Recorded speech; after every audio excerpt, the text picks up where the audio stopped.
Candidate మీరేనామా? ఏం పేరు? మల్లమ్మ. ఇప్పుడు ఏమైంది అసలు ఇక్కడ?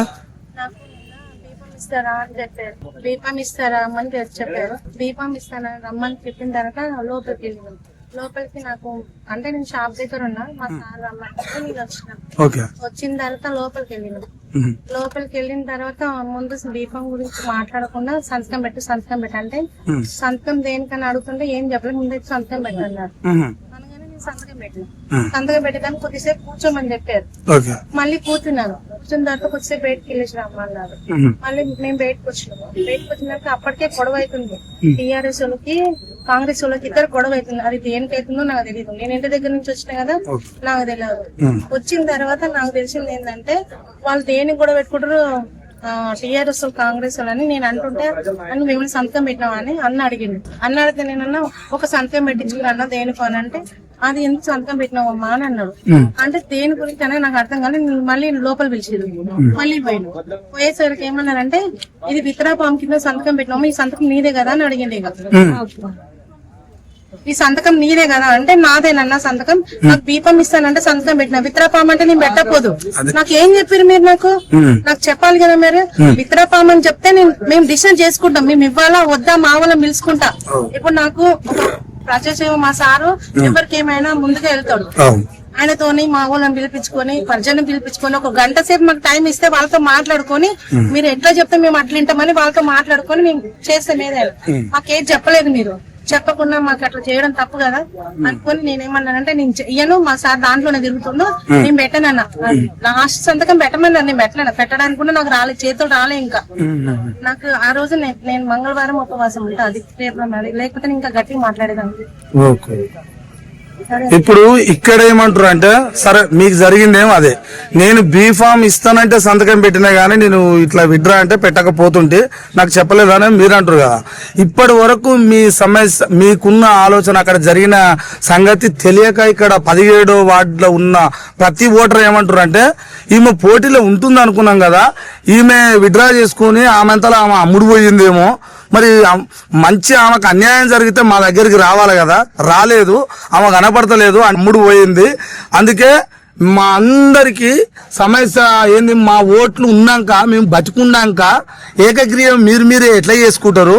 మేము ఓటేస్తే కదా నాయకుడు మాకు ఎన్నిక కావాల్సింది, మేము ఓటేయలేదు, ఆయన మా కౌన్సిలర్ ఎట్ట అవుతాడు? అసలు మాకు అవసరం లేదు, ఇది మాకు ఎన్నిక కావాలి, ఓటు అనేది మేము వినియోగించుకోవాలి. దీపం ఇవ్వలే కదా నాకు. అవును, నాకు ఇబ్బంది, నేను ఎట్లా నిలబెడతా? ఇవ్వాలి కదా నాకు. దీపం ఇస్తే నేను ఇప్పుడు మీరు ఏమంటారు? ఇప్పుడు నేను నాకు రాజకీయం వద్దు, నేను చచ్చిపోవడానికి ప్రయత్నించిన నేను నాకు ఎందుకంటే ఈ రాజకీయం వద్దు. ఎందుకంటే నేను ఎవరికైనా ఏమన్నా ఆపద వచ్చిందంటే పోయి నా వంతు సాయం నేను చేసుకుంటా, అంతేగాని నాకు ఈ రాజకీయం వద్దు.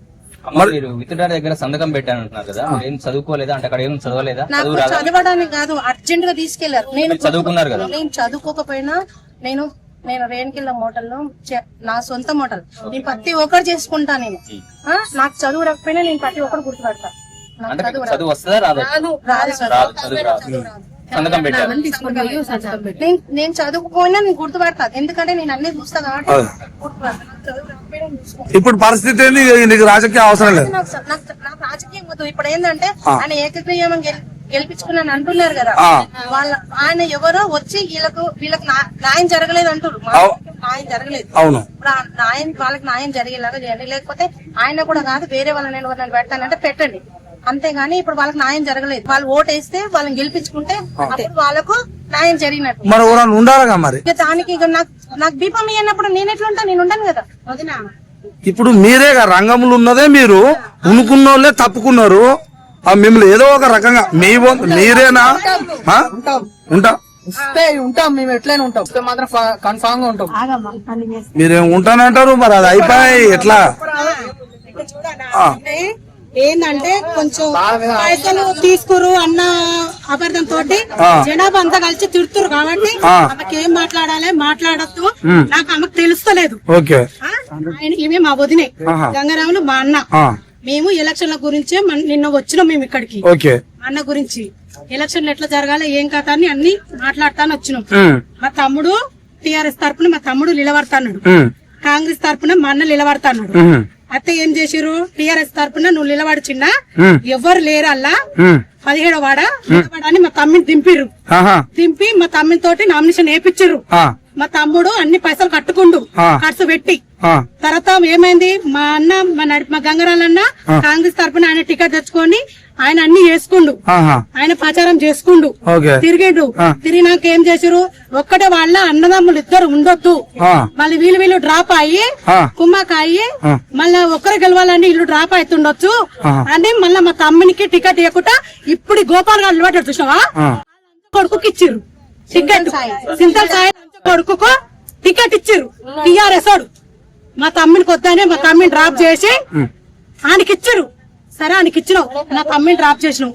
నాన్న కాంగ్రెస్ నిలబడ్డాడుగా, ఆ. మరి నాన్నకు కాంగ్రెస్ ఇవ్వాలగా. ఇద్దరు అన్నదమ్ములు, నా ఇద్దరు అన్నదమ్ములు వద్దన్నావు, బడ్జెట్ వద్దన్నావు. అవు, ఇంకొక అన్న ఉండగా అవు, ఆయనకు టికెట్ ఇచ్చినావుగా, ఆ. ఆ అన్న నిలబడ్డాడుగా, ఆ. అన్ని చేసిండుగా. ఆడు టీఆర్ఎస్ కొడుకు వచ్చి కాంగ్రెస్ లో నాకు ఇయ్యి, నేను చేస్తా, నా పిల్లలు చేస్తాం, నేను చేస్తా, గంగరాములకి ఇయ్యకుర్రి, నేను చేస్తా, ఇప్పుడు చేస్తాం ఈ పార్టీ పేరు మీద ఆ, అని మా అన్నని చేసి, మా అన్న నాగం చేసి లోపలికి తీసుకుపోయి సంతకాలు పెట్టించుకొని ఆ. మా అన్నని డ్రాప్ చేసారు. జనాభా ఏమనుకుంటుంది ఆ వాడాలో, ఆ. ఆ వాడాలో ఏమేం చేస్తారు అంటే ఆ. గంగారాములు ఇప్పటిదాకా తిరిగిండు, అవు, ఇప్పుడిప్పుడే లోపలికి పోయి డబ్బులు తీసుకుండు, 50 లక్షలు తీసుకురు. నిన్న టాకెళ్ళింది ఇది, అవు, అట్నే ఉంటది కదా.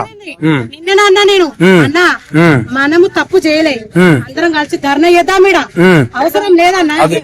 ధర్నా చేద్దాం పట్టన్నానన్న. ఆ. మా అన్న మా వదిన ఏడ్చుకుంటే వెళ్ళిపోయారు. ఆ, వెళ్ళిపోగానే మేము జరసేపు కూర్చున్నాం, ఆ. ఇది ఎట్లా ఉంది, పొద్దుగాల వచ్చి మాట్లాడదాం, మీడియాని పిలిపిద్దాం, అదే అదే, మాట్లాడదాం ఉమ్. అని చెప్పినాం. ఉమ్, చెప్పగానే మా వదిన ఫోన్ చేసింది, ఉమ్, ₹1 మా అన్నకు ఉమ్, ఈ జనాభా తీసుకోవాలి, 50 లక్షలు తీసుకురా. వదినకు ఫోన్ చేసిన, వదినకు ఫోన్ చేసిన, వదిన పైసలు తీసుకోలే, ఆ, మనం భయపడద్దు, ఓ మాగం, జనాభా అవు. నువ్వు పైసలు తీసుకురా అంటారు, అవును, మనకు నిందొద్దు. అవు, టీఆర్ఎస్ లంచడికి వచ్చి కాంగ్రెస్ లో టికెట్ ఎట్లా కొట్టేస్తాడు. ఒకటేనమ్మా నాగలక్ష్మి, ఇప్పుడు ఒకటి సరే ఇల్లా ఇవ్వలేదు, ఓకే, మీరు ఏం చేయాలి, అక్కడ టికెట్ ఇవ్వలేదంటే ఇండిపెండెంట్ గా నిలబడాలి. నిలబడితే మీకేందన్నది మన ప్రజల సపోర్ట్ అన్నది మీకుంటది. కానీ మీరు అక్కడ పోయి సంతకాలు పెట్టి సపోర్ట్ కామోషిగా పోయి మీ ఇంట్లో కూర్చుంటే ఇప్పుడు మీరు డబ్బు తీసుకొని కుమ్మక్కయ్యారు అన్నట్టు ఇక్కడ ఉన్న వాళ్ళందరికీ అర్థం కాదు. మీరు అన్నారు ఇప్పుడు మీరు ఇండిపెండెంట్ గా నిలబడితే అప్పుడు మీకు జనం అన్నది మీకు అప్పుడు సపోర్ట్ చేస్తారు. మీరు ప్లస్ అప్పుడు దాకా ఇంట్లో కూర్చుంటే మరి డబ్బు తీసుకొని కుమ్మక్కయ్యారు అనుకోకపోతే ఏమంటారు? మరి డబ్బు తీసుకొని కుమ్మక్కయ్యారు అని ఇప్పుడు జనం అంతా అదే అనుకుంటారు. ఏమంటున్నాను, బెదిరించి బలవంతంగా బెదిరించి జరిగినప్పుడు ఏకగ్రీవాన్ని ఒప్పుకోవద్దు కదా మీరు. వార్డు ప్రజల కంటే ముందు మీరు ఇక్కడికి రావాలంటున్నాం మేము. వాళ్ళకంటే ముందు మీరు ఇక్కడికి రావాలి. బలవంతంగా జరిగింది అంటున్నారు ఓ మీరే. అమ్మా, ఓ మల్లమ్మ, ప్రజల కంటే ముందు మీరే అభ్యర్థి, మీరే రావాలి, మీరే వచ్చి నాకు ఇది నాకు తెలియదని మీరే వచ్చి ధర్మం చేస్తే అప్పుడు జనం వస్తారు. ఒకటి పత్రం ఇచ్చి ఫిర్యాదు చేస్తే దాని మీద విచారణ జరిపి దీపం ఇస్తాను చెప్పారు. దీపం ఇస్తానంటే నేను సైన్ పెట్టిన, సైన్ పెట్టిన తర్వాత 2 నిమిషాలు కూర్చోమన్నారండి. 2 నిమిషాలు కూర్చున్న తర్వాత మళ్ళీ ఏమన్నారంటే వస్తే బయటకు వెళ్ళమన్నారు. బయటకు వచ్చాం, బయటకు వచ్చిన తర్వాత మళ్ళీ లోపలికి తీసుకెళ్లారు. లోపలికి తీసుకెళ్లిన తర్వాత మళ్ళీ ఏమన్నారంటే ఇంకొక సంతకం పెట్టమ్మా అన్నారు. ఇంకో సంతకం పెడితే నీకు విత్డ్రా కామమ్మా అన్నారు. అంటే నేను అన్నాను అది ఎట్లా తీసుకుంటాను, నేను తీసుకోము, మాకు దీపం వస్తుందని చెప్పి మీరు ఇప్పటిదాకా మా వాళ్ళ గురించి మీ అందరి గురించి అన్ని ఓటర్ల గురించి అందరు చెప్పుకొని ఇలా మేము అన్ని చేసుకొని మళ్ళీ మీకు రాదని అంటే మేము ఎట్లా ఊరుకుంటాం, మాకు కుదరదని మేము. ఇప్పుడు చివరిగా ప్రజలలో 5 సంవత్సరాలు ఉంటాం, సేవ చేస్తామని మీరు ముందుకు వచ్చారు. ఈ ప్రజలలో 5 సంవత్సరాలు ఉంటాం అని ముందుకు వచ్చినప్పుడు మీకు అన్యాయం జరిగినప్పుడు ఈ ఎలక్షన్ జరిగే వరకు అంటే 9వ తారీఖు క్యాంపెయినింగ్ చివరి డేటు, 11వ తారీఖు ఎలక్షన్స్ ఉంది. అప్పటి వరకు మీరు ప్రజలలో ఉండొచ్చు కదా, ప్రజల తరఫున ఓటర్ల తరఫున ఉండొచ్చు కదా. మీకు అన్యాయం జరిగింది కదా, 5 ఏళ్ళు ఉంటామని ధైర్యంగా ముందుకు వచ్చిన వాళ్ళు ఈ 4-5 రోజులు వీళ్ళ దగ్గర ఉండండి. ఇక్కడ ఇప్పుడు 4 రోజులు ఇప్పుడు ఆయన ఇప్పుడు ఆ ఏకగ్రీవమైనటువంటి అభ్యర్థి ఎవరైతే న్యాయం చేయకపోతే ఓట్లు కూడా జరగని అక్క అమ్మా మీరు 5 ఏళ్ళు ఉంటారు అమ్మా 5 సంవత్సరాలు ఉంటామని ముందుకు వచ్చిన వీళ్ళు 4 ఏళ్ళు ఉండండి. పోలీసుని బందోబస్తు పెడుతుంది మిమ్మల్ని తీసుకుపోయి ఎక్కడ చేస్తారు ఏం చేస్తావు ఎంత బందోబస్తు అంటే ఎవరు కావాలి ఆయనాడు. ఎంతసేపు ఆగలేనా? రీకౌంటింగ్ చేస్తా అని చెప్పు. అవు. రీకౌంటింగ్ చేయాలని చెప్పు. అన్నది ఇక్కడ కూడా ఆల్రెడీ వీళ్ళకి కూడా. అప్పుడు ఏలమనా? అదే అదే ఎలక్షన్లు మాకిచ్చేదాకా ఎలక్షన్లు జరగనిగా అంతే 5 ఏళ్ళ కోసం వచ్చి మీరు ఎంత 5 పెద్ద రోజులు పోలీసులు వచ్చినా, ఎంత పెద్ద నాయకుడు వచ్చినా భయపడాలి. అంతే కూర్చుంటాం